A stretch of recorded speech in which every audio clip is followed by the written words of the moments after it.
নমস্কার বন্ধুরা, আমার রান্নাঘরে সবাইকে স্বাগত। আজ চলে এসেছি মেথি শাকের একটা রেসিপি নিয়ে।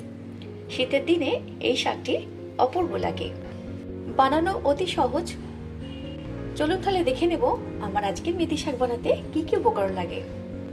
প্রথমে মেথি শাককে ভালো করে ধুয়ে কেটে নেব।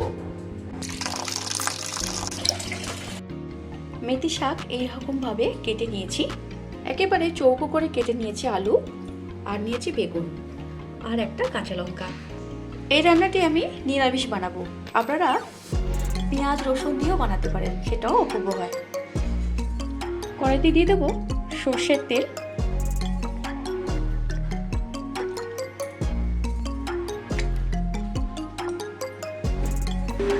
তেল গরম হয়ে গেছে, দিয়ে দেবো সামান্য কালো জিরে।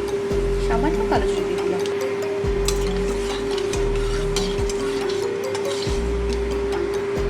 একটা দিয়ে দেবো কাঁচা লঙ্কা, দিয়ে দেবো কেটে রাখা আলু।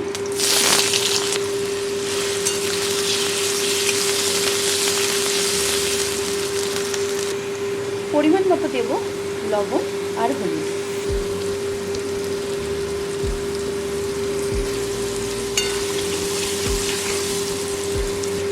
দিয়ে দেবো আগে থেকে কেটে রাখা বেগুন।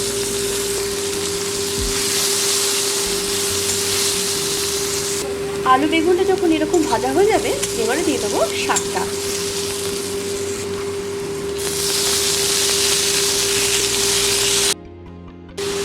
খুবই সিম্পলি রান্না, কিন্তু দারুণ খেতে হয়। এটা আমি শাকের সঙ্গে আলুটা বেগুনটা ভালো করে মিশিয়ে নেব।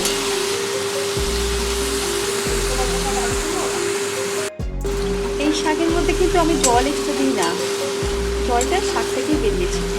এই জলে দিয়ে আলুটা বেগুনটা সেদ্ধ হয়ে যাবে। সামান্য দিয়ে দেবো চিনি।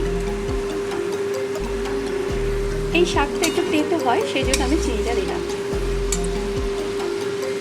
ভালো করে আমি এটা মিশিয়ে নেব। আমার আজকের মেথি শাক হয়ে গেছে। এবারে দিয়ে দেবো দুটো চেরা কাঁচা লঙ্কা, আর দিয়ে দেবো সামান্য কাঁচা সর্ষের তেল। ব্যাস, এবার আমি নামিয়ে নেব।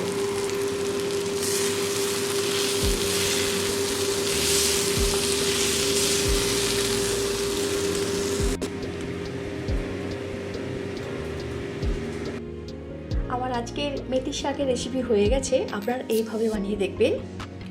গরম গরম ভাতের সঙ্গে পরিবেশন করুন। ভালো খান, সুস্থ থাকুন। ততক্ষণের জন্য ধন্যবাদ। নমস্কার, টাটা। দেখা হচ্ছে পরের কোনো ভিডিওতে। সবাই খুব ভালো থাকবেন।